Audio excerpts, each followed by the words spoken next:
Hello students. तो नया topic start करते हैं which is chemical equilibrium.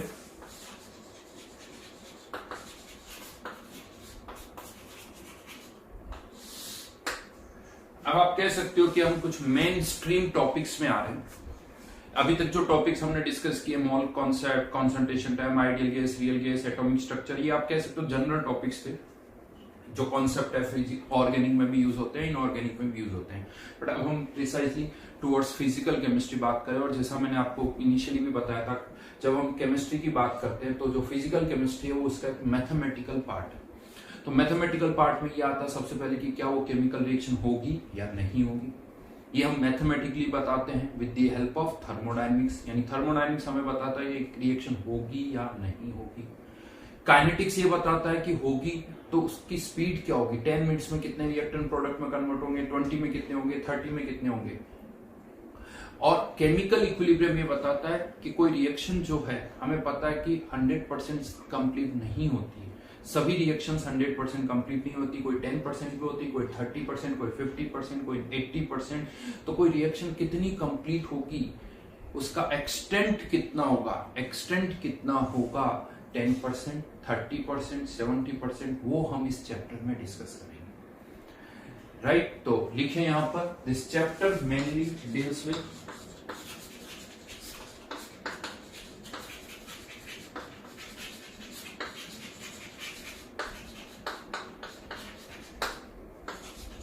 First one extent of reaction. Reaction 10%, 20%, 30% कितनी होगी। और second one factors affecting the extent of reaction. Extent of reaction कौन कौन से फैक्टर्स है जिससे हम रिएक्शन का एक्सटेंट बढ़ा सकते हैं या कम कर सकते हैं, ये हम मेनली इस चैप्टर में डिस्कस करेंगे। नाउ टू बिगिन विथ, इन रिएक्शंस को हम कुछ कैटेगराइज कर सकते हैं depending upon the extent of reaction. Reactions को कैसे कैटेगराइज किया जा सकता है, तो classification based on extent of reaction. इसको मैं आपको ग्राफिकली समझाता हूं। लेट्स से ये कोई रिएक्शन है, ए कन्वर्टिंग इनटू बी। ये कोई रिएक्शन है, y एक्सिस पर कॉन्सेंट्रेशन, x एक्सिस पर टाइम। इनिशियली कंटेनर में हमने A डाला, B नहीं डाला, प्रोडक्ट नहीं है, रिएक्टेंट है। अब हम क्या देखते हैं, रिएक्टेंट धीरे धीरे प्रोडक्ट में कन्वर्ट होता है। रिएक्टेंट की कॉन्सेंट्रेशन कम होती है, प्रोडक्ट की कॉन्सेंट्रेशन बढ़ती है।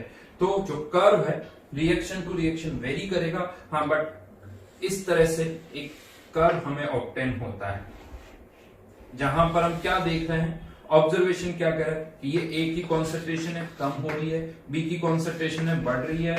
यस, एक टाइम आता है जब ए की कॉन्सेंट्रेशन कांस्टेंट हो जाती है, ऑब्वियसली उस टाइम पर बी की कॉन्सेंट्रेशन भी कांस्टेंट हो जाएगी, और हम ये कह देंगे कि अब ये रिएक्शन नहीं हो रही है, अब जितनी भी रिएक्शन होनी थी वो हो चुकी है। तो ये हमारा एक ऑब्जर्वेशन है कि कॉन्सेंट्रेशन जो है इस तरह से चेंज हो रही है, कॉन्सेंट्रेशन चेंज हो रही है, और यहां आके कॉन्सेंट्रेशन जो है वो कांस्टेंट हो गई।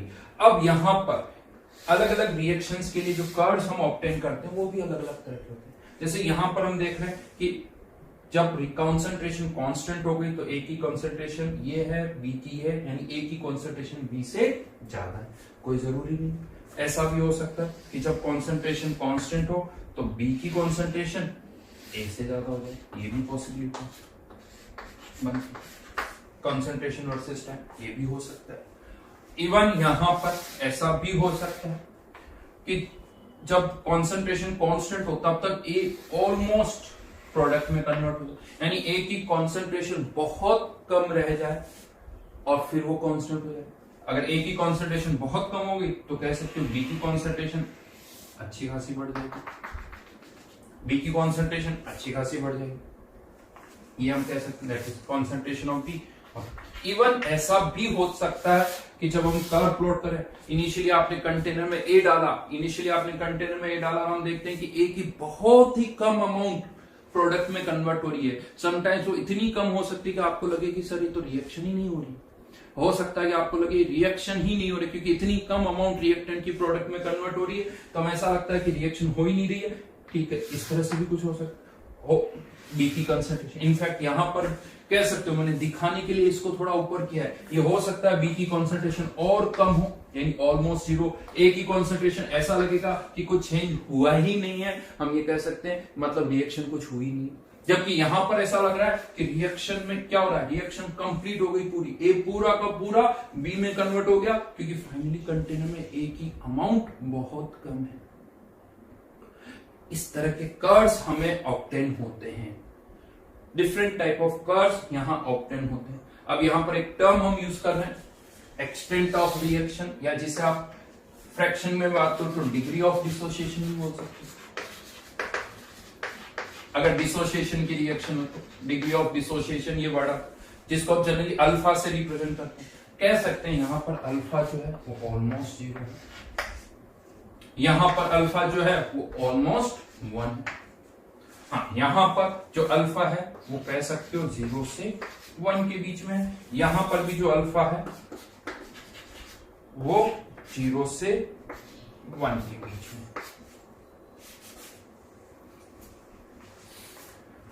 हाँ, लेकिन इन सब में कॉमन क्या है, इन सब में कॉमन एक चीज है, एक टाइम के बाद रिएक्टेंट्स और प्रोडक्ट्स की कॉन्सेंट्रेशन कांस्टेंट हो रही है।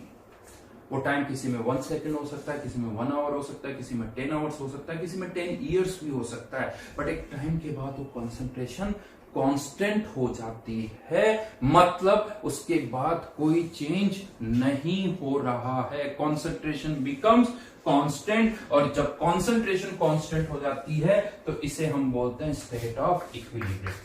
This is known as state of equilibrium, यानी हर एक रिएक्शन में ये स्टेट ऑफ इक्विलिब्रियम है। यहां पर भी ये स्टेट ऑफ इक्विलिब्रियम है, यहां पर भी ये state of equilibrium, means every reaction ends up at equilibrium. हर एक रिएक्शन कहां जाके रुकती है, इक्विलिब्रियम पर ही रुकती है। हर एक चीज का एंड इक्विलिब्रियम पर होता है। कोई सी भी रिएक्शन हो, किसी में थोड़ा रिएक्ट करके इक्विलिब्रियम आएगा, किसी में ज्यादा रिएक्ट करके इक्विलिब्रियम आएगा, लेकिन हर एक रिएक्शन का एंड कहां होता है, एट इक्विलिब्रियम। और what is equilibrium, when concentration becomes constant. जब कॉन्सेंट्रेशन कांस्टेंट हो जाए तो इसे हम कहते हैं इक्विलिब्रियम, राइट। तो ठीक है, तो जनरल क्लासिफिकेशन है, बट मेनली जो टर्म हम यहां पर यूज करने जा रहे हैं वो है इक्विलिब्रियम। ये इक्विलिब्रियम के बारे में अब हम यहां पर डिस्कस करेंगे। तो मैं यहां पर लिख रहा हूं कैरेक्टरिस्टिक्स ऑफ इक्विलिब्रियम।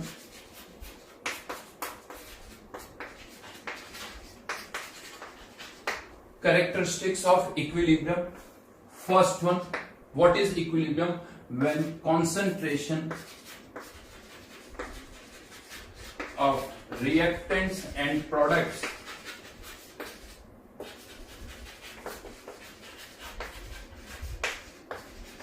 becomes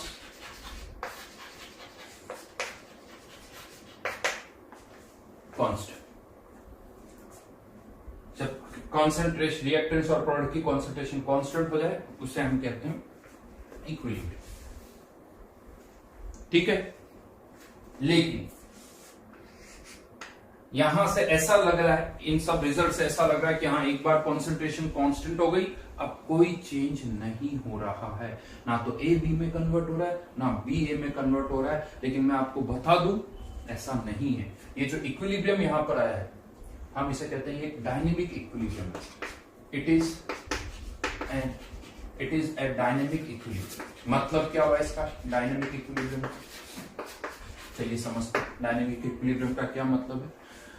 तो एक होता है स्टैटिक इक्विलिब्रियम और एक होता है डायनेमिक इक्विलिब्रियम। स्टैटिक इक्विलिब्रियम का मतलब जैसे आपके टेबल पर पेन रखा हुआ है, आपकी कोई बुक रखी हुई है, आपका लैपटॉप रखा हुआ है, वो एक स्टैटिक इक्विलिब्रियम है, कुछ भी नहीं हो रहा, रखा हुआ है, दैट इज स्टैटिक इक्विलिब्रियम। एक और आता है डायनेमिक इक्विलिब्रियम। डायनेमिक इक्विलिब्रियम मतलब क्या हुआ, आप ट्रेडमिल पर दौड़ रहे हो, एक्सरसाइज करते हो, दौड़ रहे हो, हम दौड़ते हैं लेकिन वहीं के वहीं खड़े रहते हैं, यानी कोई नेट चेंज नहीं होता है, नेट चेंज नहीं होता है, that is dynamic equilibrium. Exactly यहां पर भी यही होता है। जब ये इक्विलिब्रियम आता है तो हमने क्या देखा है, अगर हम माइक्रोस्कोपिकली देखें, ऐसे ओवरऑल तो नहीं दिखेगा, ऐसे तो ओवरऑल आप कंटेनर को देखोगे, मान लो ट्रांसपेरेंट कंटेनर तो लगेगा आप कुछ नहीं हो रहा, लेकिन अगर आप माइक्रोस्कोपिकली देखोगे, जैसे छोटे छोटे पार्ट्स में देखोगे, तो यू विल नोटिस कि ए अभी भी बी में कन्वर्ट हो रहा है, लेकिन जितना ए बी में कन्वर्ट हो रहा है उतना ही बी वापस ए में कन्वर्ट हो रहा है, इसलिए ओवरऑल ए और बी की कॉन्सेंट्रेशन कॉन्स्टेंट रहती है। ओवरऑल ए और बी की कॉन्सेंट्रेशन कॉन्स्टेंट रहती है, राइट। अगेन क्वेश्चन आता है कि सर ये हमें कैसे पता चला कि ऐसा होता है, तो उसके बहुत सारे तरीके हैं, एग्जांपल्स हैं इसके, ऐसा नहीं है। जैसे फॉर एग्जांपल यहां पर आपने क्या किया, एक कंटेनर में carbon solid plus oxygen CO2, ये रिएक्शन करवाई, कार्बन 12 यूज किया, कार्बन 12 यूज किया, ठीक है, और उससे CO2 बना लिया, उससे हमने CO2 बना लिया, ठीक है, और सिस्टम किस स्टेट में आ गया, इक्विलिब्रियम पर आ गया, सिस्टम किस स्टेट में आ गया, इक्विलिब्रियम पर आ गया। इस CO2 में जो कार्बन है वो कौन सा है, कार्बन 12, ठीक है। अब इक्विलिब्रियम पर आने के बाद मान लीजिए, वो प्रैक्टिकली कैसे करेंगे वो कंसर्न नहीं है कि प्रैक्टिकली सर ये कैसे होगा। यहां पर हमने क्या किया, जो ये कार्बन सॉलिड था उसमें से कुछ अमाउंट निकाली और कार्बन सॉलिड की जगह यहां पर कार्बन सॉलिड लेकिन कौन सा 14 ऐड कर दिया,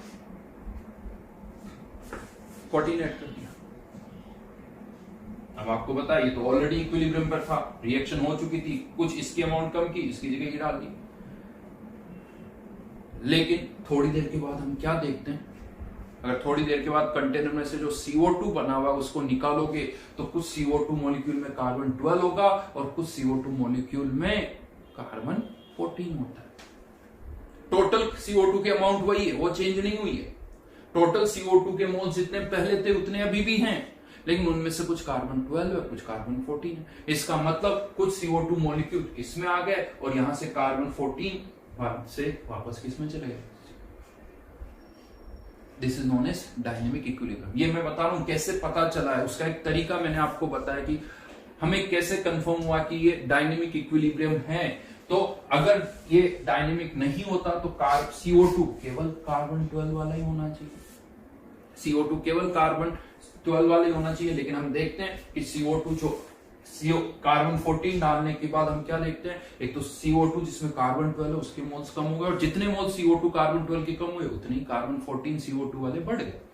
इसका मतलब ये डायनेमिक इक्विलिब्रियम है।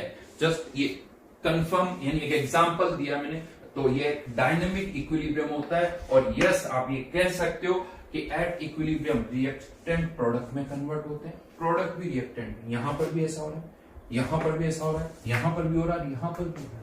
बहुतों को ऐसा लगता है कि सर यहां पर तो नहीं हो रहा, नहीं, यहां पर भी रिएक्टेंट प्रोडक्ट में, प्रोडक्ट रिएक्टेंट में कन्वर्ट हो रहे हैं। हाँ, बस ये कह सकते हो कहीं अमाउंट जो पर सेकंड कन्वर्ट हो रही है वो बहुत ही कम है, जिससे ऑब्जर्व करना मुश्किल हो सकता है। बट कन्वर्जन तो यहां पर भी हो रहा है, यहां पर भी हो रहा है, यहां पर भी हो रहा है, यहां पर भी हो रहा है। तो एट इक्विलिब्रियम अगर हम बात करें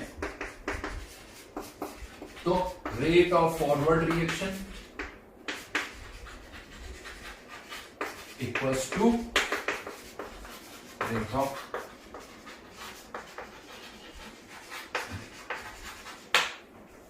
rate of forward reaction equals to rate of backward reaction. ये डायनेमिक इक्विलिब्रियम की कंडीशन है। स्टैटिक इक्विलिब्रियम के ध्यान नहीं होता, बट डायनेमिक इक्विलिब्रियम अगर है तो फॉरवर्ड और बैकवर्ड हमेशा हो रिएक्शन जाएगी, और जो रेट है वो कांस्टेंट रहेगी अगेन, और वो इक्वल भी होगी। यानी पर्टिकुलरली यहां पर, ये तो हमने कॉन्सेंट्रेशन के कर्व्स प्लॉट किए, अगर मैं यहां पर रेट के कर्व्स प्लॉट करता हूं, रेट के अगर हम कर्व्स प्लॉट करें तो लेट्स से ये कोई रिएक्शन है। अगेन एक जनरल फैक्ट मैं आपको बता दूं, दो रेट यहां डिफाइन होगी, चाहे मैं एरो का साइन कैसे भी बनाऊं, इस एरो के साइन पर आप मत जानो, क्योंकि बहुत बुक्स में इस एरो की इंपॉर्टेंस को शो किया हुआ है। कुछ बुक्स में ये एरो ऐसे बनाया जाता है, कुछ बुक्स में ये एरो ऐसे बना दिया जाता है। चाहे एरो ऐसे बनाओ चाहे एरो ऐसे बनाओ, हर एक रिएक्शन में ए बी में कन्वर्ट होता है और बी ए में कन्वर्ट होता है। किसी में ए की बी में कन्वर्ट होने की टेंडेंसी ज्यादा होती है, किसी में बी की ए में कन्वर्ट होने की टेंडेंसी ज्यादा होती है, बट हर एक रिएक्शन में ऐसा होता है।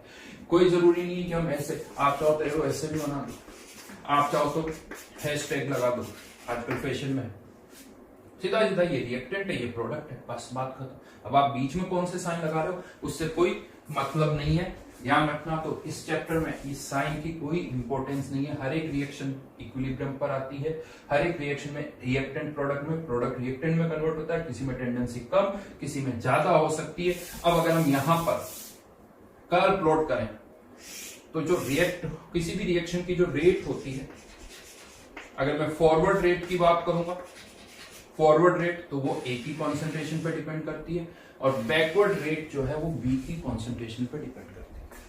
बट टी इक्वल्स टू 0 पर बी तो है ही नहीं, बी तो है ही नहीं, तो बैकवर्ड रेट जो होगी वो 0 होगी, फॉरवर्ड रेट अच्छी खासी होगी। अब क्या होगा, जैसे फॉरवर्ड रिएक्शन होगी ए की कॉन्सेंट्रेशन कम होगी, ए की कॉन्सेंट्रेशन कम होगी तो फॉरवर्ड रेट भी कम होगी, क्योंकि रेट जो है वो ए की कॉन्सेंट्रेशन के प्रोपोर्शनल है, तो ये कम होगी। बैकवर्ड रेट की बात करें, बी की कॉन्सेंट्रेशन बढ़ेगी तो बैकवर्ड रेट बढ़ेगी।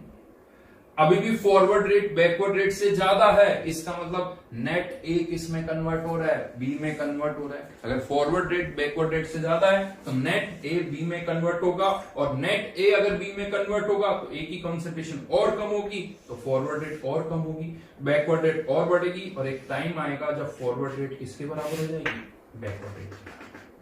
और जब फॉरवर्ड रेट बैकवर्ड रेट के इक्वल हो जाएगी तो इसे हम अगेन क्या कहेंगे, state of equilibrium. Since rate equal हो गई, जितना ए बी में कन्वर्ट हो रहा है उतना ही बी ए में कन्वर्ट हो रहा है, तो ए की कॉन्सेंट्रेशन बी की कॉन्सेंट्रेशन के, ए और बी की कॉन्सेंट्रेशन भी बराबर हो जाएगी। यहां पर कंफ्यूजन क्या होता है वो मैं बता देता हूं।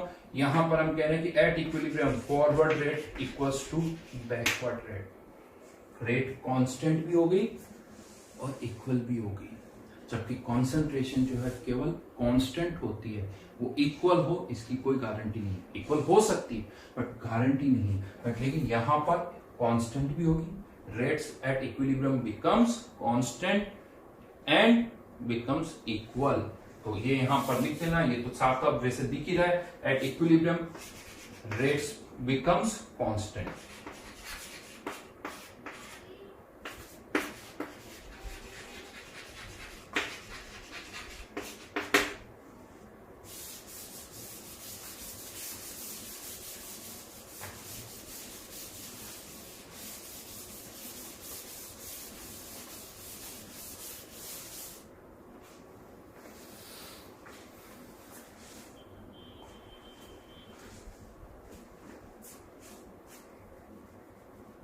ठीक है, हाँ लेकिन अब यहां पर कर्व अलग अलग तरह से हो सकते हैं। जैसे यहां पर जब इक्विलिब्रियम आया तो अभी भी फॉरवर्ड रेट भी अच्छी खासी है, बैकवर्ड रेट भी अच्छी खासी है।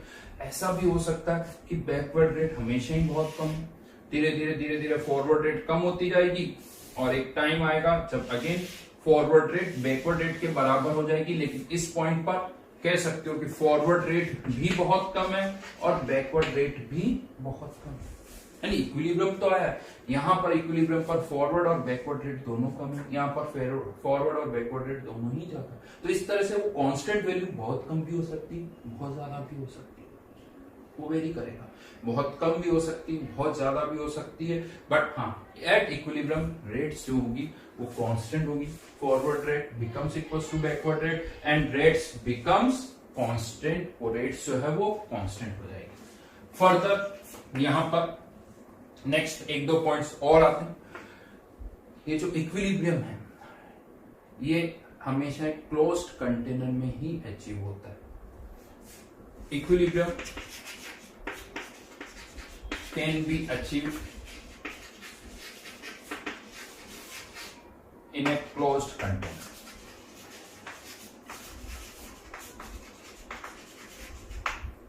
कंटेनर। इसको यूं कह सकते हो, ओपन कंटेनर जो होता है ना उसमें कॉन्सेंट्रेशन कभी कांस्टेंट नहीं होती। जैसे गैसेज ओपन है तो वो तो स्प्रेड होती जाएगी, वॉल्यूम बढ़ता जाएगा, वॉल्यूम बढ़ता जाएगा, और वॉल्यूम की कोई लिमिट नहीं है तो कॉन्सेंट्रेशन कभी कांस्टेंट नहीं होगी, तो वहां पर कभी इक्विलिब्रियम नहीं आता।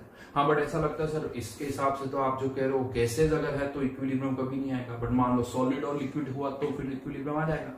तो मैं आपको बता दूं नहीं, सॉलिड और लिक्विड का भी आपको पता है वेपर प्रेशर होता है। यस, लिक्विड का तो सुना ही है, इवन सॉलिड का भी होता है। ये अलग बात है कि वो बहुत कम होता है बट होता तो उनका भी है। तो चाहे लिक्विड हो या सॉलिड हो वो भी इवोपोरेट होते हैं, और अगर ओपन कंटेनर है तो वो थ्रू आउट इवोपोरेट होते रहेंगे, कभी भी इक्विलिब्रियम नहीं आएगा। तो चाहे सॉलिड हो, लिक्विड हो या गैसेस हो, फॉर इक्विलिब्रियम कंटेनर क्लोज्ड होना चाहिए, सब्सटेंस फिक्स होना चाहिए, क्लोज्ड कंटेनर ही होना चाहिए, सब्सटेंस बाहर नहीं जाना चाहिए। तो equilibrium can be achieved in a closed container. Then one more point,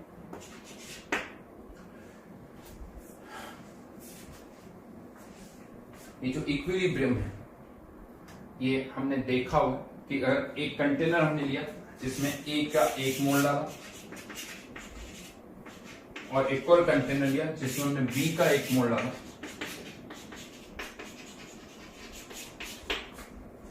तो यहां पर ए से बी बनता है, यहां पर बी से ए बनता है, और कुछ टाइम के बाद दोनों कंटेनर में ए और बी की कॉन्सेंट्रेशन बराबर हो जाएगी। ए और बी की मतलब यहाँ पर ए की कॉन्सेंट्रेशन और यहाँ पर बराबर हो जाती है, यहाँ पर बी और यहाँ पर बी की कॉन्सेंट्रेशन बराबर हो जाती है। इसे हम ये कहते हैं कि equilibrium can be achieved from either direction, forward से भी बैकवर्ड से भी आप इक्विलिब्रियम अचीव कर सकते हो। रिएक्टेंट डालोगे तो प्रोडक्ट बनेगा, प्रोडक्ट डालोगे तो रिएक्टेंट बनेगा,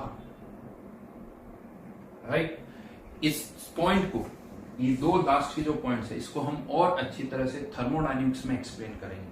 थर्मोडायनेमिक्स में इसका और अच्छा लॉजिक दिया जा सकता है, बट अभी तो ठीक है ऑब्जर्वेशन है जो हम कह रहे हैं, बट लॉजिक क्या है वो भी मैं आपको बताऊंगा। राइट नाउ तो ऑब्जर्वेशन है कि हाँ ए डालने पर बी बनेगा, बी डालने पर ए बनेगा, और फाइनली क्या आ जाएगा इक्विलिब्रियम। तो लिखिए 5th point, equilibrium can be achieved from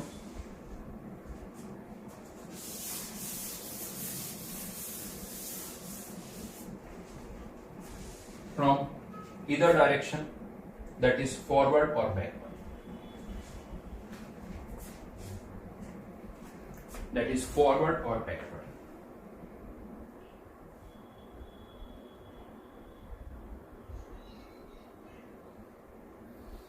ठीक है, 5th पॉइंट। यहां पर 6, 7, 8 और 9 4 पॉइंट्स आप और नंबरिंग कर दीजिए, लेकिन अभी नहीं बताऊंगा, जगह छोड़ दिए। हर एक पॉइंट के लिए आप मान लीजिए 2-2 लाइन, यानी 8 लाइंस छोड़ दीजिए।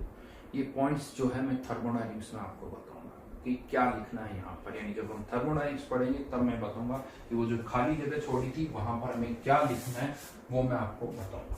इनफैक्ट मैं आपको बता दूं थर्मोडायनेमिक्स से ये इक्विलिब्रियम ऑटोमेटिकली निकल के आता है, तो with the help of thermodynamics आप इक्विलिब्रियम को एक्सप्लेन कर सकते हो। राइट नाउ तो हम क्या करेंगे, हाँ ये होता है, इक्विलिब्रियम आ जाता है, ये हमने ऑब्जर्व किया है। थर्मोडायनेमिक्स इसको एक्सप्लेन करता है कि इक्विलिब्रियम क्यों आता है, उसके पीछे कंडीशंस क्या है, वो हमें थर्मोडायनेमिक्स से पता चले। तो वो मैं आपको बाद में बताऊंगा, यानी पॉइंट लीजिए 5th, 6, 7, 8, 9, ये 4 पॉइंट्स मैं आपको वहां पर बताऊंगा। ठीक है, देन तो ये तो बात हो गई इक्विलिब्रियम की, हमने बात कर दी। अब मैं यहाँ पर एक छोटा सा पॉइंट ऐड कर दूं जो अभी तक के डिस्कशन में मैंने कहीं यूज नहीं किया, इवन ना एनसीईआरटी में है बट बुक्स में होता है, पुरानी बुक्स में या सब में इस तरह का वर्ड, 2 वर्ड्स यूज किए जाते हैं यहाँ पर, रिवर्सिबल रिएक्शन और इरिवर्सिबल रिएक्शन।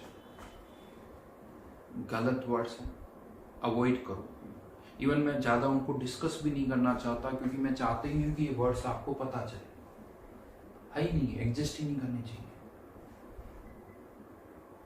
ठीक है, थोड़ा सा मैं इसमें ऐड कर सकता हूं, बहुत जगह पर इनको क्या लिखा जाता है, इरिवर्सिबल रिएक्शन ऐसे लिखा जाता है जिनमें रिएक्टेंट प्रोडक्ट में कन्वर्ट होते हैं, प्रोडक्ट रिएक्टेंट में कन्वर्ट नहीं होते, वो इरिवर्सिबल रिएक्शन। रिवर्सिबल रिएक्शन जिसमें रिएक्टेंट प्रोडक्ट में जाता है, प्रोडक्ट वापस रिएक्टेंट में आता है। सुनने में बड़ा अच्छा भी लगता है कि हाँ सर बात तो सही, इरिवर्सिबल। लेकिन मैं आपको बता दूं हर एक रिएक्शन में रिएक्टेंट प्रोडक्ट में कन्वर्ट होता है और प्रोडक्ट रिएक्टेंट में वापस कन्वर्ट होता है। बस किसी में इसकी टेंडेंसी कम होती है, किसी में इसकी टेंडेंसी ज्यादा होती है, बट जो ये कंडीशन होता है हर एक रिएक्शन में होती है, हर एक रिएक्शन में होती है। तो उस हिसाब से तो देखा जाए तो हर एक रिएक्शन रिवर्सिबल हो जाती है। तो कैटेगराइजेशन, वो क्लासिफिकेशन सही नहीं है, ना एनसीईआरटी में कहीं यूज है, ना मैंने कहीं यूज किया, और उसको आप अवॉइड करिए, भूल जाइए। नहीं पता है तो मेरी बातें इग्नोर कर देना, जो अभी मैंने 2 मिनट में बोली है वो इग्नोर कर देना, और अगर कहीं पता भी है तो उसे भूल जाना, ठीक है, राइट। और अगेन ये साइन को कोई इंपॉर्टेंस नहीं देना। ये साइन क्या है मैं फिर से कह चुका हूं, हर एक रिएक्शन में ए बी में कन्वर्ट होता है और बी जो है वापस ए में कन्वर्ट होता है। चलिए तो बात समझ में आ गई कि रिएक्टेंट डालेंगे, प्रोडक्ट बनेगा, कुछ देर के बाद रिएक्टेंट प्रोडक्ट की कॉन्सेंट्रेशन कांस्टेंट हो जाएगी, फॉरवर्ड रेट बैकवर्ड रेट के बराबर हो जाएगी। इस स्टेट को हम कहते हैं इक्विलिब्रियम स्टेट कहते हैं। बट अब हमारा मेन पर्पस क्या है इस चैप्टर का, कि जब ये इक्विलिब्रियम आएगा उसके बाद कोई रिएक्शन नहीं होगी, बट इक्विलिब्रियम तक कितना ए बी में कन्वर्ट होगा। इक्विलिब्रियम जब आएगा तो ए का कितना परसेंटेज बी में कन्वर्ट होगा, 10%, 20%, 30%, हमें ये फाइंड आउट करना है। ये तो समझ में आ गया कुछ ए कन्वर्ट होगा बी में और फिर इक्विलिब्रियम आ जाएगा, लेकिन कितना ए बी में कन्वर्ट होगा वो अब हमें यहाँ पर फाइंड आउट करना है। यानी अब आ जाते हैं मैथमेटिकल पार्ट पर कि ए कितना बी में कन्वर्ट होगा, ये हमें कैलकुलेट करना है। तो इसके लिए एक लॉ इंट्रोड्यूस किया गया, which is known as law of mass action.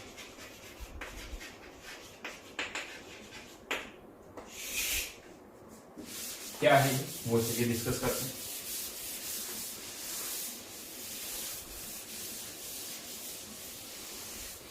Law of mass action,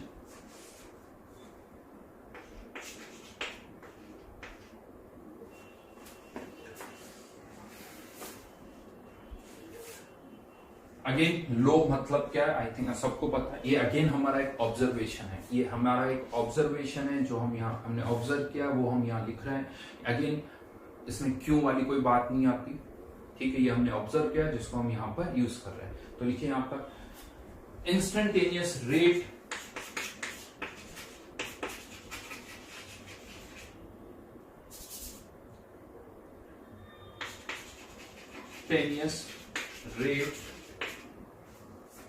is directly proportional to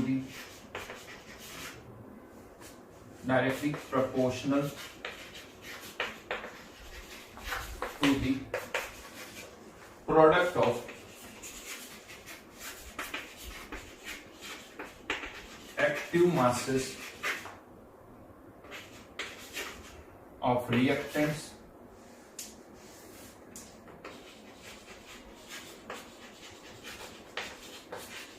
raised to the power their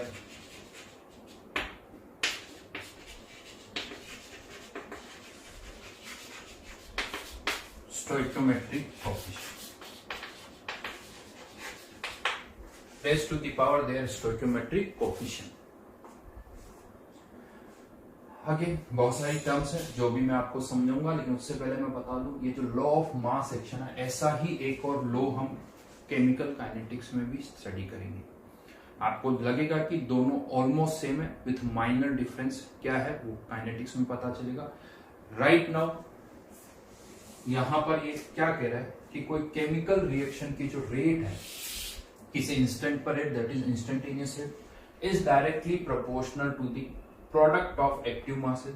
इसका क्या मतलब है वो हमें डिस्कस करना है। Raise to the power their stoichiometric coefficient. यहां पर लेट्स से ये कोई केमिकल रिएक्शन जिससे कुछ प्रोडक्ट बन रहा है, प्रोडक्ट क्या बन रहा है, 1 2 जो भी होंगे, बट इसका स्टोइकियोमेट्रिक कोएफिशिएंट है A, इसका स्टोइकियोमेट्रिक कोएफिशिएंट है B।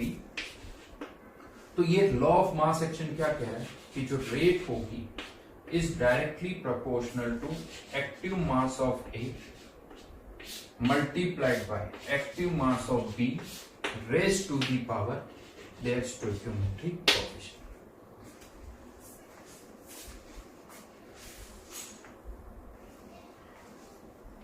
सबसे पहले ये तो जस्ट यहाँ लिखा वो मैंने बता दिया। हाँ बात तो चलिए एक्टिव मास क्या है ये तो नहीं पता, चलो स्टोइकियोमेट्रिक कोएफिशिएंट समझ में आ गए, जो भी है वो यहाँ पुट कर देंगे, यहाँ रेट लिख देंगे proportional to active mass of A and active mass of B. What is active mass? Again generally जब मैं एक क्वेश्चन पूछता हूं तो क्लास में यही आता है कि sir which is actively involve active mass, या जो रिएक्शन में पार्टिसिपेट कर रहा है या जो रिएक्शन में इन्वॉल्व है, मतलब हमने कंटेनर में जो डाला वो पूरा इन्वॉल्व नहीं है, उसका कुछ पार्ट इन्वॉल्व है, इस तरह के जनरली आंसर्स मिलते हैं। अब इन्वॉल्व है ये कैसे पता चलेगा? जैसे ऐसा तो होगा नहीं जैसे आपने 1 किलो सब्सटेंस डाला 1 सेकंड में वो पूरा रिएक्ट कर जाएगा, 1 सेकंड में कुछ रिएक्ट करेगा, 2 सेकंड में रिएक्ट करेगा, 3 सेकंड में रिएक्ट करेगा। तो क्वेश्चन ये भी आता है क्या 1 सेकंड में अमाउंट क्या, एक्टिव मास क्या होगा, 2 सेकंड में क्या होगा, क्योंकि 2 सेकंड पर कुछ और बचा होगा, 5 सेकंड के बाद कुछ और बचा होगा, 5 मिनट्स के बाद कुछ और बचा होगा। तो व्हाट इज एक्टिव मास? कुछ हम वर्ड से मीनिंग निकालने की कोशिश करते हैं। तो पहली चीज तो मैं बता दूं, जैसे एक्टिव मास वर्ड से तो कुछ भी मीनिंग निकालने की कोशिश मत करो। क्या है बेसिकली एक्टिव मास वो बता देता हूं मैं आपको। एक्चुअली रिएक्शंस जब होती हैं तो उन रिएक्शंस की रेट को स्टडी किया क्या किसी रिएक्शन, लेट्स से ये एक रिएक्शन हो रही, देखा कि किसी टाइम पर इसकी रेट क्या है, 10 मिनट्स पर रेट क्या है, 20 मिनट्स पर रेट क्या है, 30 मिनट्स पर रेट क्या है, ये पहले एक्सपेरिमेंटली निकाला और फिर सोचा कि यार यही रेट थ्योरेटिकली कैसे निकालेंगे। तो हमने क्या किया, थॉट्स अलग अलग, ये सोचा कि जिस टाइम पर हम रेट निकाल रहे हैं, लेट्स से उस टाइम की हमारे ए और बी की मोलरिटी हमें पता है, मोलरिटी पता है। तो हमने क्या किया, यहाँ पर ए की मोलरिटी, यहाँ पर बी की मोलरिटी पुट की और उनको पावर पुट कर दी और रेट निकाली, थ्योरेटिकली कह सकते, और फिर उसको एक्सपेरिमेंटल रेट से कंपेयर किया। तो हमने क्या देखा कि कुछ केसेस में तो इस तरह से जो हम रेट निकाल रहे हैं ना, मोलरिटी की power A, molarity of B की पावर बी, इससे जो रेट निकाल रहे हैं वो एक्सपेरिमेंटल रेट से मैच कर जाती है। बट बहुत सारे ऐसे केसेस है जहां मैच नहीं करते, मैच नहीं करते। कुछ केसेस ऐसे देखे गए जहां पर हमने देखा कि रादर देन मोलरिटी हम मोलरिटी यूज करें, स्मॉल एम, तो जो थ्योरेटिकल रेट है वो एक्सपेरिमेंटल रेट से मैच कर जाती है। कुछ केसेस में देखा कि नहीं, मोल फ्रैक्शन पुट करो तो रेट मैच कर जाती है। और इसके अलावा भी बहुत सारे ऐसे केसेस थे जहां पर हमें ये पता ही नहीं चल रहा कि क्या पुट करें, नहीं पता चला, क्योंकि किसी ना मोलरिटी से आंसर आ रहा, मोलरिटी से आ रहा, ना मोल फ्रैक्शन से आ रहा, किसी से भी नहीं आ रहा, नहीं पता। और कोई तरीका ढूंढना होगा, जैसे हमने मोल फ्रैक्शन डिफाइन किया, किसी ने मोलरिटी, हो सकता है कुछ और टर्म डिफाइन करनी पड़े या कुछ उस तरह से, यानी या हो सकता है कि मोलरिटी का 20% पुट करने पर आंसर आ सकता है। तो इवन यहां पर ये भी कहा जाता है कि एक्टिव मास जो है एक term define, active mass into activity coefficient into molarity of, इसे बोला जाता है एक्टिविटी कोएफिशिएंट।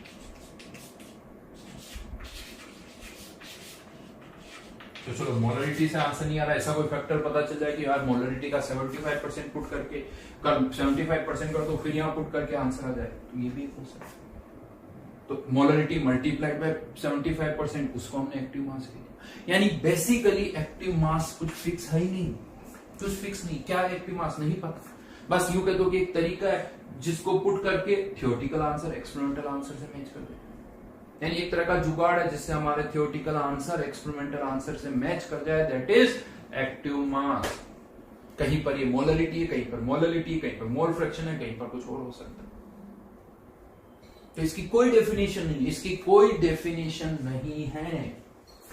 इनफैक्ट मैं आपको बताऊं, जो रिसर्च की जाती है, पीएचडी करते हैं ना, पीएचडी की डिग्रीज मिलती है एवरी ईयर, इतने सारे कॉलेजेस होते हैं जिनमें से स्टूडेंट्स पीएचडी की डिग्री लेते हैं। वो क्या करते हैं सोचो आप, इवन एक पीएचडी की डिग्री आपको मिल जाएगी, लेट्स से कोई केमिकल रिएक्शन हो रही है A+B, इसके लिए आप ढूंढो कि ऐसी क्या वैल्यू पुट करें जिससे थ्योरेटिकल आंसर जो है एक्सपेरिमेंटल आंसर से मैच कर जाए। ट्राई किया जाता है 2 तो 3 साल, मिनिमम 3 इयर्स लग जाते हैं पीएचडी करने में, यानी कोशिश की जाती है कि ऐसा क्या पुट करें जिससे ये थ्योरेटिकल रेट एक्सपेरिमेंटल रेट से मैच कर जाए। पहले मोलरिटी पुट करके ट्राई करते हैं, फिर मोलरिटी, फिर मोल फ्रैक्शन, नहीं हुआ तो फिर कोशिश करते हैं इसको किसी ऐसे फैक्टर से मल्टीप्लाई करें जिससे हमारे आंसर आ जाए। तो ये रिसर्च इसी पर की जाती है, और आपने पता कर लिया कि अगर ये पुट करके करोगे तो आंसर मैच कर जाएगा, हो गई आपकी पीएचडी की डिग्री। अभी हमें उस तरफ नहीं जाना है, इतना कॉम्प्लिकेटेड हमें नहीं करना है। तो मैंने बताया होता क्या है, हमारे लिए ये बड़ा आसान है, ऐसा नहीं है। हमारे सिलेबस में हम इस एक्टिव मास को कभी मोलरिटी से, कभी और किसी पैरामीटर से रिप्लेस कर देते हैं। तो कब किससे रिप्लेस करना है वो अब मैं यहां पर आपको बता रहा हूं। स्टार्टिंग जरूर एक्टिव मास से की है, लेकिन इस एक्टिव मास को हम रिप्लेस कर देंगे। किससे करेंगे? तो लिखिए यहां पर active mass can be replaced by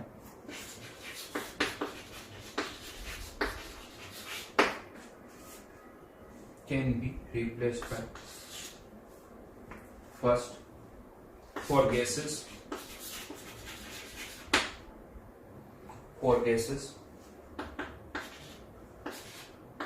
either by molar concentration or by partial pressure, either by molar concentration और partial pressure, दोनों में से कोई यहां लिख सकते हैं। फॉर आयंस और सॉल्यूट जो कि किसी लिक्विड में है, सॉल्वेंट में, बाय मोलर कॉन्सेंट्रेशन ओनली, इनको केवल मोलर कॉन्सेंट्रेशन से ही हम रिप्लेस करेंगे। And third for solid pure liquid, ये अच्छी तरह से लिखना क्लियरली, ऐसा नहीं solid liquid, solid pure liquid and solvent, solid pure liquid and solvent यहां लिख देता हूं। ये आपको ज्यादा कुछ सोचने की जरूरत नहीं है, ये तो जस्ट मैंने बता दिया। कोई आपसे नहीं पूछे वाला कि एक्टिविटी कोएफिशिएंट क्या होता है। For solid pure liquid and solvent active masses are constant. बहुत सारी जगह पर 1 मान लिया जाता है, 1 नहीं है। Active masses are constant and are merged with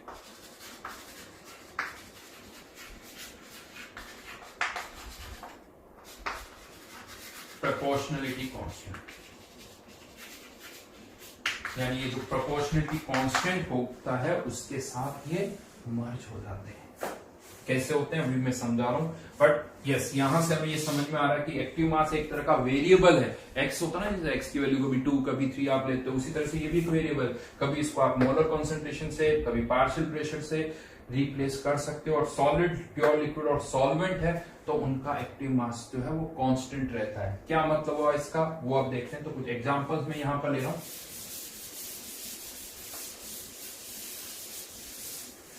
जैसे यहां पर N2 plus 3H2 converting into twice NH2,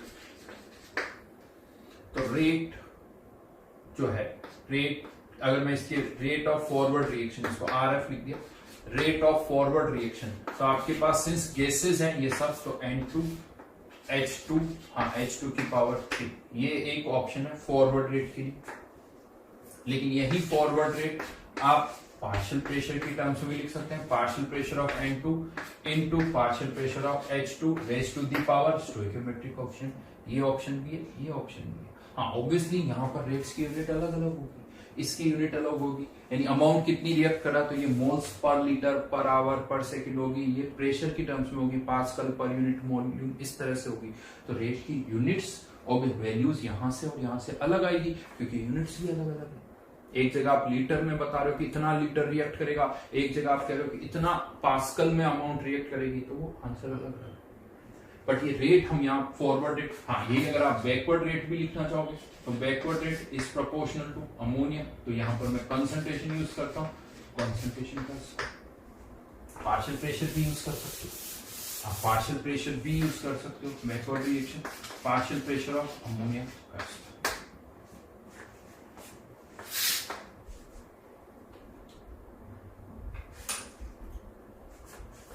ions है I minus plus I2 aqueous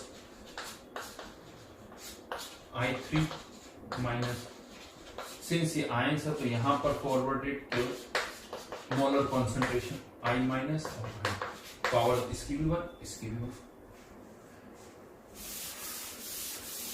और कोई solid carbon solid plus O2 converting into CO2 तो यहां पर हम ये कहते हैं कि जो forward rate active mass of carbon, active mass of oxygen की पावर 1, बट ये मर्ज हो जाता है प्रोपोर्शनलिटी कांस्टेंट में, तो आपको इसको लिखने की जरूरत ही नहीं है। आप डायरेक्ट यहाँ पर क्या लिखो O2, इसको नहीं लिखना। ऐसा नहीं मैंने इसकी जगह 1 लिख दिया, इसको मैंने प्रोपोर्शनलिटी कांस्टेंट के साथ मर्ज कर दिया। ऐसा क्यों कर रहे हैं उसका कारण भी कि हमने देखा कि एक कंटेनर में आपने कार्बन सॉलिड लिया और ऑक्सीजन डाली, हमने देखा कि ऑक्सीजन का प्रेशर 1 एटमॉस्फेयर से 2 एटमॉस्फेयर कर दिया हमने, रेट डबल हो जाती।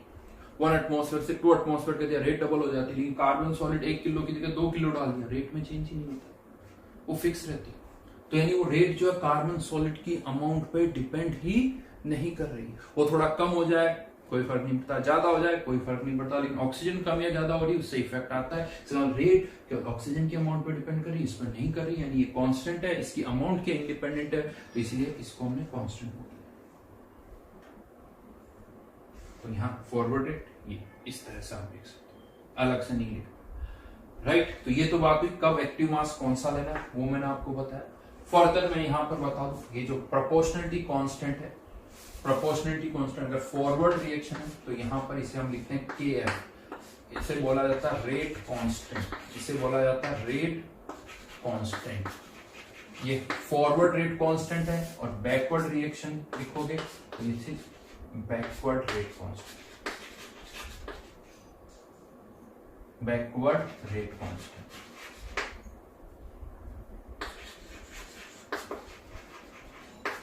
हाँ, अगर मोलर कंसंट्रेशन की टर्म में लिख रहे हो तो इस KF की वैल्यू अलग होगी, यूनिट अलग होगी। प्रेशर की टर्म में लिखोगे तो यहाँ पर प्रोपोर्शनलिटी कांस्टेंट की यूनिट अलग होगी, वैल्यूज भी अलग होगी, तो वो उसके अकॉर्डिंग वेरी करेगा। ठीक है भाई, सब्सटेंस की अमाउंट है, कुछ लीटर में भी मेजर करते हैं, किलोग्राम में भी मेजर करते हैं, दोनों तरह से मेजर कर सकते हैं। लीटर में यूनिट अलग है, किलोग्राम में अलग है, वो यहाँ पर भी हो सकता है, वो यहाँ पर भी हो सकता है। ठीक है, तो forward rate constant, backward rate constant. अभी हम ज्यादातर अभी मोलर कंसंट्रेशन में डील करेंगे, तो इसीलिए मैं यहाँ पर मोलर कंसंट्रेशन को भी यहाँ पर लिखा हूं, क्योंकि हम उसी में ज्यादा डील करेंगे। एक लाइन में यहाँ पर बता दूं, किसी भी रिएक्शन के लिए जो रेट कांस्टेंट होते हैं फॉरवर्ड और बैक रेट, ये केवल for a given reaction temperature पे डिपेंड करता है। ये जो पार्ट है ये थोड़ा और हम डिस्कस करेंगे, केमिकल काइनेटिक्स में भी डिस्कस करेंगे, मतलब डिटेल में वहां पर आएगा। यहाँ पर तो एप्लीकेशन पार्ट है। तो रेट कांस्टेंट जो है for a given reaction, it depends only on,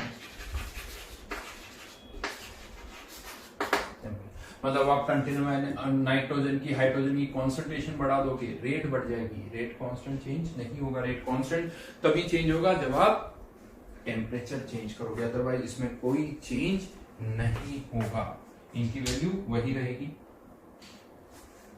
ठीक है, तो ये तो बात होगी। रेट का एक्सप्रेशन कैसे लिखना है वो मैंने आपको बताया ना। अभी आपने एक्सप्रेशन लिखा हुआ है किसी, चलिए मैं ऐसे ले लेता हूं, A moles of A, B moles of B converting into C moles of B। Forward rate जो भी A forward concentration of A की पावर A की पावर B। बैकवर्ड रेट क्या होगी, back AB concentration of C की power C। जैसे जैसे reaction हो रही होगी, मान लो फॉरवर्ड में जा रही है, A की कॉन्सेंट्रेशन कम, B की भी कम, C की बढ़ रही होगी, फॉरवर्ड रेट कम हो रही होगी, बैकवर्ड रेट बढ़ रही होगी।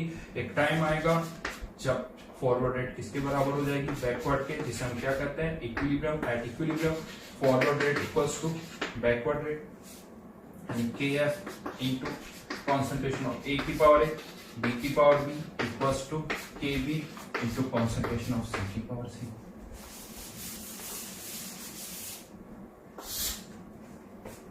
KF upon KB equals to concentration of C की power C, concentration of A की power A, concentration of B की पावर B, और ये KF अपॉन KB, सिंस अब ये दोनों केवल किस पर डिपेंड कर रहे हैं, टेम्परेचर पर, तो इनका रेशियो भी केवल किस पर डिपेंड करेगा, टेम्परेचर पर। क्यों ना इसको किसी और कांस्टेंट से रिप्रेजेंट करते हैं, और इसको हमने लिख दिया K इक्विलिब्रियम कांस्टेंट, इसे बोला जाता है equilibrium constant, which is nothing but concentration of C की पावर C, A की पावर A एंड B की पावर इक्विलिब्रियम कांस्टेंट। एक टर्म यहां पर डिफाइन हो गई एट इक्विलिब्रियम। आपने कंसंट्रेशन को इस के से रिलेट कर दिया। तो अगर हमें किसी रिएक्शन का के पता है, ए और बी की कंसंट्रेशन पता है, तो हम सी की कंसंट्रेशन निकाल सकते हैं। या यूं कह दो यहां पर कोई एक वेरिएबल जो है, एक अननोन, हम यहां से फाइंड आउट कर सकते हैं, जिससे हम ए बी सी की इक्विलिब्रियम पर कंसंट्रेशन निकाल सकते हैं। राइट कैसे करेंगे वो सब आएगा, अभी जस्ट टर्म इंट्रोड्यूस किए। तो पहली चीज तो ये इक्विलिब्रियम कांस्टेंट कैसे पिक्चर में है वो हमने यहां पर देखा है कि कैसे ये टर्म डिफाइन हुई है। अभी पहले इससे रिलेटेड कुछ पॉइंट्स हम लिखेंगे, फिर आगे बढ़ेंगे। इससे रिलेटेड कुछ कैरेक्टरिस्टिक्स है, पहले वो मैं आपको बताऊंगा, फिर हम आगे बढ़ेंगे। बट ये टर्म इंट्रोड्यूस कैसे हुई है, ये कैसे पिक्चर में आई है, वो हमने यहां पर देखा। तो हेडिंग डाली,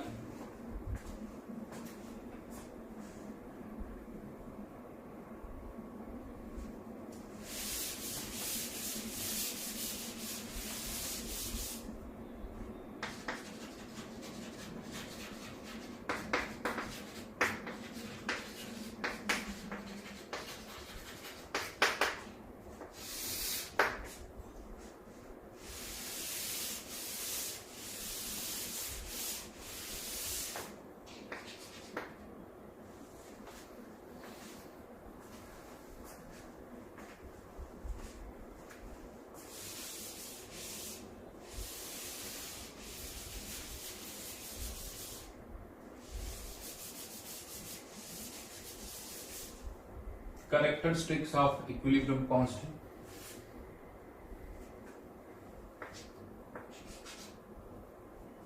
फर्स्ट वन जैसे दिख ही रहा है यहां से, अगर यहां पर हम देखें तो फॉर ए गिवन रिएक्शन इसकी वैल्यू किस पर डिपेंड करेगी, टेम्परेचर पर। तो for a given reaction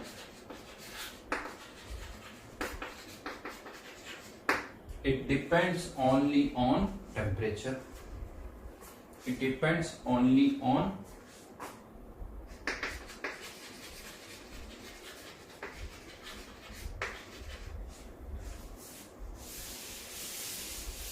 temperature।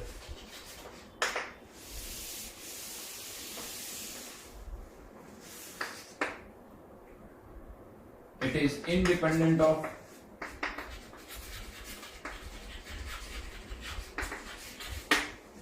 concentration, initial amount of reactant,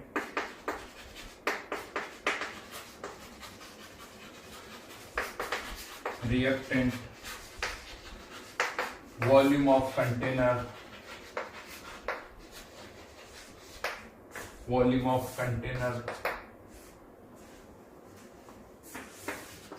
etc। मतलब कंटेनर का वॉल्यूम क्या है, कंटेनर का प्रेशर क्या है, किसके कितने मोल्स डाले, ए के कितने मोल्स डाले, बी के कितने मोल्स डाले, इससे इक्विलिब्रियम कांस्टेंट चेंज नहीं होगा। हाँ, ए के कितने मोल्स डाले, बी के कितने मोल्स डाले, इससे इनकी इक्विलिब्रियम पर कॉन्सेंट्रेशन चेंज होगी, बट के वही रहेगा। इनका रेशियो अगर टेम्परेचर फिक्स है तो इनका रेशियो जब भी इक्विलिब्रियम आएगा वही रहेगा। हो सकता है ए की कंसेंट्रेशन कम हो जाए, सी की कम हो जाए, बट इनका एडजस्टमेंट इस तरह से होगा कि ये वैल्यू वही रहेगी। सी तभी के इक्विलिब्रियम कौन, ये तभी चेंज होगा जब आप टेम्परेचर चेंज करोगे फॉर ए गिवन रिएक्शन। इसमें भी एक पॉइंट और आएगा, वो मैं बताऊं। तो it is independent of initial amount of reactant. A के 5 मोल डाल रहे हो, 10 मोल डाल रहे हो, इक्विलिब्रियम कांस्टेंट की वैल्यू चेंज नहीं होगी। हाँ, ए के 5 मोल डालने पर इक्विलिब्रियम पर ए की कॉन्सेंट्रेशन अलग होगी, ए के 10 मोल डाले तो इक्विलिब्रियम पर ए की कॉन्सेंट्रेशन कुछ और होगी। ठीक है, फर्दर यहाँ पर हाँ, लेकिन फॉर ए गिवन रिएक्शन हमने बात की है। एक रिएक्शन का इक्विलिब्रियम कांस्टेंट जो है इस पर डिपेंड करता है कि ऑन पेपर आपने उस रिएक्शन को कैसे लिखा हुआ है। गिवन रिएक्शन, जो भी रिएक्शन उसको ऑन पेपर आप कैसे लिखते हो। तो third point, equilibrium constant depends on it's representation. Equilibrium constant depends on representation of chemical reaction on paper. On paper क्या मतलब हुआ इसका, वो समझाता हूं। लेट्स से एक कोई केमिकल रिएक्शन है जिसको आपने ऐसे लिख दिया, ए सिंपल सा ले लेते हैं, चलिए ए कन्वर्टिंग इनटू बी, और इसी को आपने किसी ने ऐसे लिख दिया 2a कन्वर्टिंग इनटू 2b। अब क्या होगा, इसका इक्विलिब्रियम कांस्टेंट वो कैसा आएगा, इक्विलिब्रियम पर बी की कॉन्सेंट्रेशन अपॉन ए की कॉन्सेंट्रेशन, बी की पुट करेंगे ए की पुट करेंगे। लेकिन यहां पर अगर वही रिएक्शन किसी ने ऐसे लिख दी तो वो इक्विलिब्रियम कांस्टेंट कैसे निकालेगा कि जो भी इक्विलिब्रियम पर कॉन्सेंट्रेशन यहां और यहां सेम है, बट वो यहां पर क्या करेगा, इसका स्क्वायर करेगा और ए की कॉन्सेंट्रेशन का भी स्क्वायर करेगा, यानी यहां से जो K2 की वैल्यू आएगी कह सकते हो K1 का स्क्वायर है। जो K2 की वैल्यू आएगी वो K1 का स्क्वायर होगी।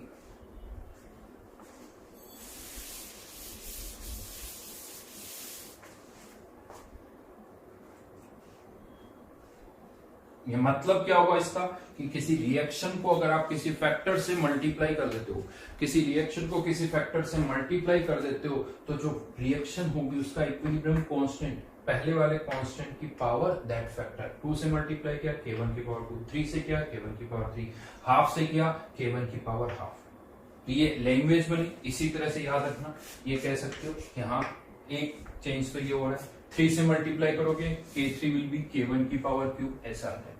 हाँ, अब अगेन यहां पर ये चलो इस अगर आप पूछोगे इसका इक्विलिब्रियम कांस्टेंट K1, इसका K2, वो अलग अलग है, लेकिन अगर आप इसमें से फिर से बैक कैलकुलेशन करते हो, जैसे अगर मैं आपसे कहता हूं कि इक्विलिब्रियम पर A की कॉन्सेंट्रेशन इतनी है, बताओ B की कॉन्सेंट्रेशन क्या होगी। इक्विलिब्रियम पर A की कॉन्सेंट्रेशन पता है, B की कॉन्सेंट्रेशन अगर मैं आपसे पूछूं, आप चाहे A की यहां से निकालो B की कॉन्सेंट्रेशन या B की कॉन्सेंट्रेशन यहां से निकालो, तो सेम ही है, क्योंकि ये और ये एक्सप्रेशन अलग है ही नहीं, ये और ये एक्सप्रेशन अलग है ही नहीं। यहां से B की कॉन्सेंट्रेशन निकालोगे, यहां से B की कॉन्सेंट्रेशन निकालोगे, वो सेम आएगी, बिकॉज एक तरह से आप क्या करोगे, इस पूरे का स्क्वायर रूट ही करना। समझ में आया, ये था फर्स्ट पॉइंट। सेकंड पॉइंट, इनको हम यूज करेंगे तब और अच्छी तरह से समझ में आएगा इन पॉइंट्स को, अभी तो मैं लिखवा रहा हूं। सेकंड पॉइंट, एक रिएक्शन को अगर आप रिवर्स करके लिख देते हो तो क्या होगा। लेट्स से इसको ऐसे समझते हैं, एक कंटेनर है, कोई थर्ड पर्सन है, उसने क्या किया, एक कंटेनर लिया और उसमें इक्विलिब्रियम अचीव किया। उसने आपको ये तो बता दिया कि इस कंटेनर में कौन सी रिएक्शन हो रही है, ये वाली, लेकिन उसने ये नहीं बताया आपको कि कंटेनर में A पहले डाला है या B पहले डाला है, यानी क्या डाला ये नहीं पता। और हमें पता है equilibrium can be achieved from both direction, A डाला होगा तो उससे B बनेगा, B डाला है तो उससे A बनेगा, तो ये तो हमें पता है कि इक्विलिब्रियम तो दोनों कंटेनर में आएगा, दोनों केसेस में आएगा, राइट। इक्विलिब्रियम तो चाहे A डालो तब भी आएगा, चाहे B डालो तब भी आएगा। अब आपके पास एक कंटेनर है जो कि ऑलरेडी इक्विलिब्रियम पर है और उसमें A की भी कुछ मोल्स है, उसमें B के भी कुछ मोल्स है। अब लेट्स से दो स्टूडेंट्स को मैं कहता हूं क्या ये A की कंसंट्रेशन है, ये B की कंसंट्रेशन है, बताओ इक्विलिब्रियम कांस्टेंट क्या होगा। बट मैंने रिएक्शन लिख के नहीं दी, अब उसमें से क्या हुआ, एक स्टूडेंट ने तो रिएक्शन को ऐसे लिख लिया और एक ने ऐसे लिख ली रिएक्शन को, एक ने ऐसे लिख ली, एक ने ऐसे लिखी। अब जिसने रिएक्शन को ऐसे लिखी है वो क्या करेगा, इक्विलिब्रियम कांस्टेंट कैसे निकालेगा, क्योंकि जो इक्विलिब्रियम कांस्टेंट हम डिफाइन करते हैं वो ये होता है प्रोडक्ट की कॉन्सेंट्रेशन अपॉन रिएक्टेंट। ये हमने इसी तरह से इसको डिफाइन किया है, प्रोडक्ट अपॉन रिएक्टेंट। और जो रिएक्शन को ऐसे लिखेगा वो इक्विलिब्रियम कांस्टेंट की वैल्यू कैसे निकालेगा, प्रोडक्ट अपॉन इक्विलिब्रियम, वो ऐसे निकालेगा, वो ऐसे निकालेगा। यानी क्या लगता है दोनों की वैल्यूज में क्या डिफरेंस आएगा डिफरेंस, K2 है वो वैल्यू किसके बराबर आएगी, 1/K1। यानी ऑन पेपर अगर आपने एक रिएक्शन को रिवर्स करके लिख दिया तो इक्विलिब्रियम कांस्टेंट जो है, अगर इसका K1 है तो इसका 1/K1। ये कतई मतलब नहीं है कि मैंने अगर रिएक्शन को A से B लिखा तो इसका मतलब A से B बना होगा, ऐसा कोई जरूरी नहीं है। हो सकता B से A बने लेकिन रिएक्शन आपने ऐसे लिख दी, ये तो एक इंफॉर्मेशन है, इसको मैं उल्टा करके ऐसे लिख सकता हूं, कोई प्रॉब्लम नहीं। कभी भी ये लिखा हुआ है इसको आप उल्टा करके ऐसे लिख सकते हो, ये लिखा हुआ है उसको उल्टा करके ये लिख सकते हो। ये K1 आपको क्या बता रहा है, ये केवल आपको ये नहीं बता रहा है कि ए से बी बन रहा है या बी से ए बन रहा है, ये केवल आपको ये बता रहा है कि जब इक्विलिब्रियम आएगा तो बी अपॉन ए की कॉन्सेंट्रेशन का रेशियो इसके बराबर होगा। ये K2 क्या बता रहा है कि जब इक्विलिब्रियम आएगा तो A अपॉन बी की कंसंट्रेशन का रेशियो इसके बराबर होगा। इक्विलिब्रियम कांस्टेंट की वैल्यू इस पर डिपेंड नहीं करती है कि A से B बन रहा है या B से A बन रहा है, इस पर डिपेंड नहीं करती है। इक्विलिब्रियम कांस्टेंट की वैल्यू इस पर जरूर डिपेंड करती है कि आप रेशियो B अपॉन A ले रहे हो या A अपॉन B ले रहे हो। आप रेशियो कैसे ले लो, चाहे A से B बनाओ या चाहे B से A बनाओ, रेशियो तो मैं ये भी ले सकता हूं, रेशियो तो मैं ये भी ले सकता हूं, दोनों ऑप्शन। इनफैक्ट इक्विलिब्रियम पर तो कुछ होते ही नहीं, ये एक्सप्रेशन आप कब लिखते हैं, एट इक्विलिब्रियम, और देखा जाए तो इक्विलिब्रियम पर तो कुछ हो ही नहीं रहा, ना A से B बन रहा है ना B से A बन रहा है, या तो ये बोलो नेट तो कुछ भी नहीं हो रहा, या ये बोला जाए तो इक्विलिब्रियम पर A से B भी बन रहा है और B से A भी बन रहा है, दोनों डायरेक्शन में रिएक्शन हो रही है। तो इक्विलिब्रियम कांस्टेंट की वैल्यू इस पर डिपेंड नहीं करती कि सर A से B बना तो आप रिएक्शन ऐसे लिखो। आपने चाहे कंटेनर में A डाला और उससे B बन रहा हो, रिएक्शन तो ऐसे भी लिख सकते हैं, ठीक है। बस ये क्या होगा, इसको K2 बोलोगे जो कि A अपॉन B है, जो कि 1 अपॉन K1 के बराबर आ जाएगा। तो ऑन पेपर रिएक्शन को अगर आपने इसकी जगह ऐसे या इसको ऐसे लिख दिया तो इक्विलिब्रियम कांस्टेंट की वैल्यू इनवर्स हो जाती है। चाहो तो इसको लैंग्वेज में लिख दो क्योंकि ये कंफ्यूज करता है ये point. Equilibrium constant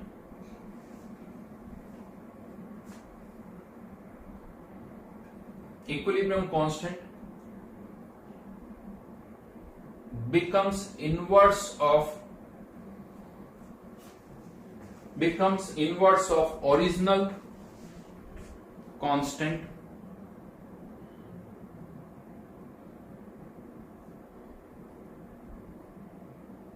if it is written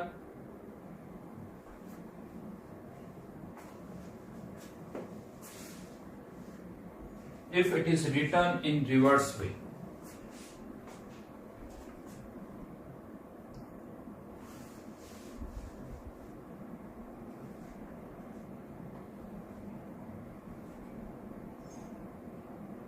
If it is written in reverse way, मैंने ये नहीं बोला कि रिएक्शन रिवर्स में हो रही, तो हर एक रिएक्शन होती रिवर्स में, तो कोई बात नहीं। अगर आपने return if it is return on reverse way, यानी कि इसकी वजह ऐसे लिख दिया तो इक्विलिब्रियम कांस्टेंट की वैल्यू इनवर्स हो जाएगी, ठीक है। वापस आएगा ये पॉइंट, चिंता मत करना, वापस आएगा, मैं बताऊंगा इसको अभी कैसे और यूज करेंगे। अभी तो जस्ट लिखवाया है, इसका यूज करना भी बाकी है। एंड थर्ड वन, अगर दो रिएक्शन है, let's say A converting into D, इसका equilibrium constant K1, C converting into D, इसका इक्विलिब्रियम कांस्टेंट K2, K1 की value B upon A, equilibrium पर K2 की वैल्यू D अपॉन C। अगर हम इन दोनों रिएक्शन को ऐड कर दें तो कुछ ऐसे ही लिखना पड़ेगा, B प्लस D। इस रिएक्शन का इक्विलिब्रियम कांस्टेंट क्या होगा, तो एक तरह से कह सकते हो कि क्या, B की कॉन्सेंट्रेशन, D की कॉन्सेंट्रेशन, A की कॉन्सेंट्रेशन, C की कॉन्सेंट्रेशन, ये वैल्यू K1, ये value K2 and K3 equals to K1 into K2। मतलब दो रिएक्शंस को ऐड करोगे तो इक्विलिब्रियम कांस्टेंट मल्टीप्लाई हो जाएगा। यहां तक तो ये बात सही लगती, सही दिख भी रहा कि पहले आप केवल B और A का रेशियो ले लेते हैं, यहाँ B और A और D और C का, और उसको मल्टीप्लाई करो तो K1 इंटू K2। मैथमेटिकली ये सब कुछ सही लगता है, लेकिन थोड़ा सोचो तो ये जरूरी नहीं सही। क्यों गलत लगता है? यहाँ पर A B में कन्वर्ट हो रहा है, बट यहां पर हमें क्या लग रहा है कि A C के साथ रिएक्ट करके B और D में कन्वर्ट हो रहा है, जबकि A को B में कन्वर्ट होने के लिए C की कोई जरूरत ही नहीं है। C हो या ना हो, A तो B में कन्वर्ट होगा। लेकिन अगर मैं ये रिएक्शन दे दूं तो ऐसा लगता है कि A को अगर B में कन्वर्ट होना है तो C की जरूरत पड़ेगी, वो नहीं। दूसरा ऐसा भी लगता है इसको देख के कि क्या जितना A, यहां से तो ये लग, जितना A रिएक्ट करेगा उतना ही C रिएक्ट करेगा, जबकि ऐसा नहीं है। A जितना रिएक्ट करेगा उतना C रिएक्ट करे, ये जरूरी नहीं है, बट इस रिएक्शन को देख के तो ऐसा लगता है। यानी यहां पर इन दो रिएक्शन को ऐड करके मैथमेटिकली आप ये जरूर बोल सकते हो K3 equals to K1 plus K2, but ये जो यहां पर अगर A और C में आपस में कोई रिएक्शन नहीं हो रही तो ये मीनिंगलेस है, इसका कोई यूज नहीं है। कब दो रिएक्शंस को ऐड करना है ये हमें समझ में आना चाहिए। मैं आगे बताऊंगा दो रिएक्शंस को कब ऐड करना है, कब नहीं ऐड करना है। ये बेसिकली वही बात होगी कि मैं कहता हूं आप में से किसी का वेट है 50 किलोग्राम और उसकी हाइट है लेट्स से 6 फीट इम्पोर्टेंट, तो अब मैं दोनों को ऐड कर देता हूं 56 कर दो, कौन रोक सकता मेरे को, 56, लेकिन जो रिजल्ट आया उसका कोई यूज नहीं है, उसका कोई यूज नहीं है। सिमिलरली अगर आपने इनको ऐड करके लिख दिया और कह दिया नहीं K3 K1 इंटू K2 के बराबर होगा, होगा भी क्यों नहीं होगा, बट इसका यूज क्या है वो देखना पड़ेगा, क्या ये कुछ यूजफुल इंफॉर्मेशन है या नहीं है वो देखना पड़ेगा। अगर ए और सी के भी अगर आप ये कहते हो यहां से कि नहीं जितना ए रिएक्ट करेगा उतना ही सी रिएक्ट करेगा, तो ये गलत है, ये सही नहीं है, नहीं हो रहा है ऐसा। ये कह सकते हो कि ये K3 की वैल्यू K1 K2 के बराबर आएगी, लेकिन जितना ए रिएक्ट करेगा उतना सी रिएक्ट करेगा, ये कोई जरूरी नहीं। तो ठीक है, पॉइंट था मैंने बता दिया, बट ज्यादा कोई इसका यूज नहीं होगा। तो यस, एक इक्विलिब्रियम कांस्टेंट की वैल्यू ऑन पेपर रिएक्शन को कैसे लिख रहे हो उस पर डिपेंड करती है, लेकिन अब ये जो K1 है ये तभी चेंज होगा जब टेम्परेचर चेंज होगा, ये K2 तभी चेंज होगा जब टेम्परेचर चेंज होगा, यानी for a given reaction this depends only on temperature, this depends only on temperature, वो ए और बी की अमाउंट पर डिपेंड नहीं कर रही है। तो रिएक्शन अगर लिखी हुई है, आपको दे रखा कि ये इस रिएक्शन का K1 है, तो फिर वो K1 केवल टेम्परेचर पर ही डिपेंड करेगा। ठीक है, तो चलिए आज के लिए यहीं तक करते हैं, इसके आगे फिर मैं नेक्स्ट क्लास में बताऊंगा। अभी और भी पार्ट है, कैरेक्टरिस्टिक्स में टाइप्स ऑफ इक्विलिब्रियम कांस्टेंट अलग अलग तरह के वो भी डिफाइन करते हैं, वो हम फिर नेक्स्ट क्लास में लेंगे। Thank you.